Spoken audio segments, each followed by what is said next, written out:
ಆತ್ಮೀಯ H16 news ಅರ್ಥಾತ್ ಹೇ ಸೀತಾರಾಮಗೆ ಸ್ವಾಗತ. ನಾನು ನಿಮ್ಮವ MI ಅಥವಾ ಮಲ್ಲಪ್ಪ ಜೋತಾವಾರ್. ಆದ್ಮೇಲೆ ಈಗ ತಾವು ದಿನ ಸುದ್ದಿಗಳನ್ನ ಅದರ ಜೊತೆಗೆ ವಿಶೇಷತೆಗಳನ್ನ ನೋಡ್ತಾ ಹೋಗಿ ವಿಶೇಷ ಈ ಮೊದಲನೇ ಸುದ್ದಿಯನ್ನು ನೋಡಿ. ಕರೆಕ್ಟಾಗಿ ನಡಿಬೇಕು, ನಿರಂತರವಾಗಿ ಚಟುವಟಿಕೆಯಲ್ಲಿ ಇರಬೇಕು. ಇಲ್ಲಿ ಜನರಿಗೆ ಈ ಭಾಗದ ಉದ್ಯೋಗಗಳಿಗೆ, ಈಗಾಗಲೇ ವ್ಯಾಪಾರ ಉದ್ಯಮಿಗಳಿಗೆ ಅದನ್ನು ವ್ಯವಸ್ಥೆಯನ್ನು ಹಾಕಬೇಕಾದ್ರೆ ಇವತ್ತು ಇಲ್ಲೊಂದು ಟೆಕ್ಸ್ಟೈಲ್ ಪಾರ್ಕನ್ನು ಕೂಡಲೇ ಅದನ್ನು ಕಾಮಗಾರಿಕೆಗೆ ಬೇಕಾಗುವಂಥ ವ್ಯವಸ್ಥೆಗಳು ರಾಜ್ಯ ಸರ್ಕಾರ, ಕೇಂದ್ರ ಸರ್ಕಾರ, KKRDB ಇದನ್ನು ಮುಂದಾಕಬೇಕು ಮತ್ತು ಈ ಭಾಗದ ಎಲ್ಲ ಜನಪ್ರತಿನಿಧಿಗಳು ಅವರು ಕೂಡ ಮುಂದಾಕಬೇಕು ಈ ಒಂದು ಕಾಮಗಾರಿಗೆ ಅನ್ನುವಂಥ ಒಕ್ಕೂಟದಿಂದ ಒತ್ತಾಯ ಮಾಡ್ತಾ ಇದ್ದಾರೆ. ಇದಲ್ಲದೆ ಕೂಡ ಜನವರಿಯ ಕೊನೆಯ ವಾರದಲ್ಲಿ ಒಕ್ಕೂಟದ ಸುಮಾರು ಒಂದು 10 ಜನರ ಒಂದು ನಿಯೋಗ ಬೆಂಗಳೂರಿಗೆ ತೆರಳುವ ಮೂಲಕವಾಗಿ ಮಾನ್ಯ ಮುಖ್ಯಮಂತ್ರಿಗಳಿಗೆ ಇವತ್ತು ಕಲಬುರಗಿ ದಕ್ಷಿಣ ಮತಕ್ಷೇತ್ರದ ಶಾಸಕರಾದಂಥ ಅಲ್ಲಂಪ್ರಭು ಪಾಟೀಲ್ ಅವರನ್ನು ನಾವು ಈಗಾಗಲೇ ಮನವಿ ಮಾಡಿದ್ದೇವೆ. ಅವರು ಅದು ಡೇಟನ್ನು ತೆಗೆದುಕೊಂಡು ನಮಗೆ ಒಂದು ಡೇಟನ್ನು ಹೇಳ್ತೀನಿ ಅಂದರೆ ಅವರ ನೇತೃತ್ವದಲ್ಲಿ ಒಂದು ಮುಖ್ಯಮಂತ್ರಿಗಳಿಗೆ ಭೇಟಿ ಮಾಡಿ ಸಂಪೂರ್ಣದಂಥ ಮಾಹಿತಿಯನ್ನು ಕೊಡೋ ಮೂಲಕವಾಗಿ ಈ ಭಾಗದಲ್ಲಿ ಉದ್ಯೋಗ ಹಬ್ಬನ್ನು ಪ್ರಾರಂಭಿಸಬೇಕು. IT-BT ಸಚಿವರು ನಮ್ಮ ಕಲಬುರಗಿ ಉಸ್ತುವಾರಿ ಸಚಿವರಂಥ ಪ್ರಿಯಾಂಕ್ ಖರ್ಗೆಜಿಯವರೇ ಇದ್ದಾರೆ. ಹಾಗಾಗಿ ಮಾಧ್ಯಮ ಮೂಲಕ ಮನವಿ ಮಾಡಿಕೊಡ್ತೇವೆ. IT-BT ಸಚಿವರು ಇವತ್ತು ಮೆಡಿಕಲ್ ಹಬ್ಬನ್ನು ಮಾಡ್ತಾ ಇದ್ದಾರೆ. ಅದ್ರ ಜೊತೆಯಲ್ಲಿ ಉದ್ಯೋಗ ಹಬ್ಬನ ಭಾಳ ಅವಶ್ಯಕತೆ ಇದೆ. ಈ ಭಾಗದಲ್ಲಿ ಉದ್ಯೋಗನ ಸೃಷ್ಟಿಯಾಗಬೇಕು. ಇವತ್ತು ನಿರುದ್ಯೋಗ ಸಮಸ್ಯೆ ಹೆಚ್ಚಾಗಿದೆ.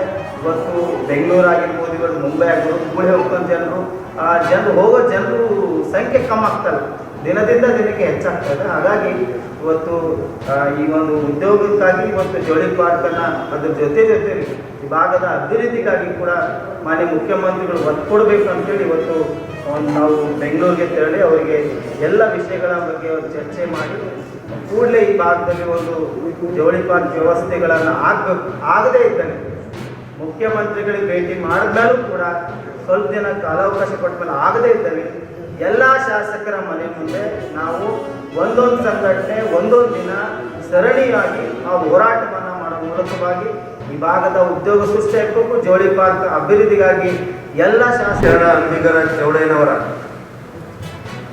ಜಯಂತ್ಯೋತ್ಸವ ಅಂಗವಾಗಿ ಸರ್ಕಾರ ಮತ್ತು ಎಲ್ಲ ಇಲಾಖೆ ಅಧಿಕಾರಿಗಳು ನಮ್ಮ ಸಂಘದ ವತಿಯಿಂದ ಹೃತ್ಪೂರ್ವಕವಾಗಿ ಅಭಿನಂದನೆಗಳನ್ನು ಸ್ಪಷ್ಟವಾಗಿ ಸಲ್ಲಿಸುತ್ತಿದ್ದೇವೆ. 12ನೇ ಶತಮಾನದಲ್ಲಿ ಬಸವಣ್ಣನವರ ಅನುಭವ ಮಂಟಪದಲ್ಲಿ ಸಮಕಾಲೀನರಾದ ವಚನಕಾರರಲ್ಲಿ ಭಿನ್ನ ಮತ್ತು ವಿಶಿಷ್ಟ ವ್ಯಕ್ತಿತ್ವ ಹೊಂದಿದ ತುಂಬಿದ ಹೊಳೆಯಲ್ಲಿ ದೋಣಿಗೆ ಹುಟ್ಟು ಹಾಕುವ ಅಂಬಿಗನಲ್ಲದೆ ಭವಸಾಗರದಲ್ಲೂ ಹುಟ್ಟು ಹಾಕುವ ಕೌಶಲ್ಯವುಳ್ಳವರಾಗಿದ್ದರು. ಶಿವಶರಣದಲ್ಲಿಯೇ ನೇರ ನಿಷ್ಠುರ ಮಾತುಗಳಿಗೆ ಹೆಸರಾದ ಕಂಡಿದ್ದನ್ನು ಕಂಡ ಹಾಗೆ ಹೇಳುತ್ತಿದ್ದರು. ಅಂಬಿಗರ ಚೌಡಯ್ಯ ಎಂಬುದೇ ಈತನ ವಚನಗಳ ಅಂಕಿತವಾಗಿದೆ. ವೃತ್ತಿಯಿಂದ ಅಂಬಿಗನಾದರೂ ಪ್ರವೃತ್ತಿಯಲ್ಲಿ ಅನುಭವಿಯಾಗಿದ್ದರು. ಆದ ಕಾರಣ ಇಂಥ ಶರಣರ ಜಯಂತಿ ದಿನದಂದು ರಾಜ್ಯದ ಎಲ್ಲ ಶಾಲಾ ಕಾಲೇಜುಗಳಲ್ಲಿ, ಪ್ರೌಢಶಾಲೆಯಲ್ಲಿ ಮತ್ತು ಸರ್ಕಾರಿ ಕಚೇರಿಗಳಲ್ಲಿ ಅಂಬಿಗರ ಚೌಡಯ್ಯನವರ ವಚನಗಳು, ಕವಿಗೋಷ್ಠಿಯಾಗಲಿ, ಸಂವಾದಗಳಾಗಲಿ, ವಚನಗಳ ಮುಖಾಂತರ ಶಾಲಾ ಎಲ್ಲ ಮಕ್ಕಳಿಗೆ ವಿಚಾರ ಸಂಕಿರಣ ಮಾಡುವ ಮುಖಾಂತರ ಅಂಬಿಗರ ಚೌಡಯ್ಯನವರ ಜಯಂತ್ಯೋತ್ಸವ ನಡೆಯಬೇಕೆಂಬುದು ಈ ನಮ್ಮ ರಾಜ್ಯ ಸಂಘದ ಅಭಿಪ್ರಾಯವಾಗಿದೆ. ಅದರಂತೆ ಕಳೆದ ಅಂದರೆ ಜನವರಿ 1ನೇ ತಾರೀಕದಂದು ಸನ್ಮಾನ್ಯ ಮುಖ್ಯಮಂತ್ರಿಗಳಾದ ಸಿದ್ದರಾಮಯ್ಯ ಸಾಹೇಬರಿಗೂ ಹಾಗೂ ಶಿಕ್ಷಣ ಸಚಿವರಾದ ಇವರಿಬ್ಬರನ್ನೂ ಕೂಡ ಕಡೆಗಣಿಸಿದ್ದಾರೆ. ಹಾಗೆ ಇನ್ನೊಬ್ಬರು ತೀರ್ಥ ಅನ್ನೋರು ಇದ್ದಾರೆ, ಡಾಕ್ಟರ್ ತೀರ್ಥ ಕುಮಾರ್ ಅನ್ನೋರು. ಇವರು ಸಾಯಿಬಣ್ಣ ಅವರಿಗಿಂತಲೂ ಕೂಡ ಮೆರಿಟ್ ಲಿಸ್ಟ್ ನಲ್ಲಿ ಕಡಿಮೆ ಅಂಕಗಳಿದ್ದಾವೆ. ಆದರೆ ಅವರನ್ನು ಕೂಡ ಸೇವೆ ಪರಿಗಣಿಸಿದ್ದಾರೆ, ಸಾಯಿಬಣ್ಣ ಅವರನ್ನ ಕಡೆಗಣಿಸಿದ್ದಾರೆ. ಇದು ಮೆರಿಟ್ ಲಿಸ್ಟ್ ನಲ್ಲಿ ಆಗಿರುವಂತಹ ದೋಷಗಳು. ಕೆಲವು ಅಭ್ಯರ್ಥಿಗಳು ಏನ್ ಮಾಡಿದ್ದಾರೆ ಅಂತಂದ್ರೆ ಅವಾರ್ಡ್ ಲೋಕಲ್ ಕೆಲವು ಬೇರೆ ಬೇರೆ ಕ್ಷೇತ್ರಗಳಲ್ಲಿ ಸುಳ್ಳು ನಕಲು ಅವಾರ್ಡ್ಗಳನ್ನು ತಗೊಂಡು ಬಂದ್ಬಿಟ್ಟು ಈ ಪತ್ರಿಕೋದ್ಯಮದ ಅರ್ಹತೆ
ವಾರ್ಷಿಕ ಸರ್ವ ಸದಸ್ಯರ ಸಭೆ ಇಟ್ಟುಕೊಂಡಿದ್ದು, ಆ ಸಭೆಯಲ್ಲಿ 11ನೇ ವಾರ್ಷಿಕ ಸರ್ವ ಸದಸ್ಯರ ಸಭೆಯ ಪುರವಣಿ ಬಿಡುಗಡೆ ಕಾರ್ಯಕ್ರಮ ಮತ್ತು 75 ವರ್ಷ ಮೇಲ್ಪಟ್ಟ ನಿವೃತ್ತ ಪೊಲೀಸ್ ಅಧಿಕಾರಿಗಳಿಗೆ ಸನ್ಮಾನ ಕಾರ್ಯಕ್ರಮ ಹಮ್ಮಿಕೊಂಡಿದ್ದು, ಕಾರ್ಯಕ್ರಮದ ದಿವ್ಯ ಸಾನ್ನಿಧ್ಯವನ್ನು ಪರಮ ಪೂಜ್ಯ ಡಾಕ್ಟರ್ ಗುರುಮೂರ್ತಿ ಶಿವಾಚಾರ್ಯ ಹಿರೇಮಠ ಬಾಳ ವಹಿಸಿಕೊಳ್ಳುವರು.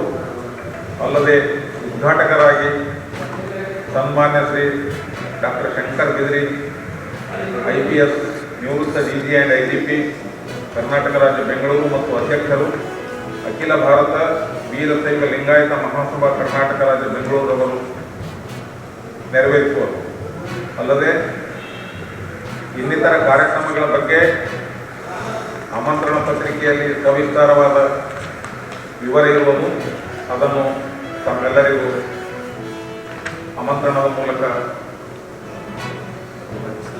ಆಹ್ವಾನಿಸಲಾಗುವುದು. ಅಲ್ಲದೆ ನಮ್ಮ ಸಂಘ ದಿನಾಂಕ 2/4/2014 ನೋಂದಾಯಿಸಿದ್ದು, ಸಂಘದ ಕಾರ್ಯಚಟುವಟಿಕೆ ಕುರಿತು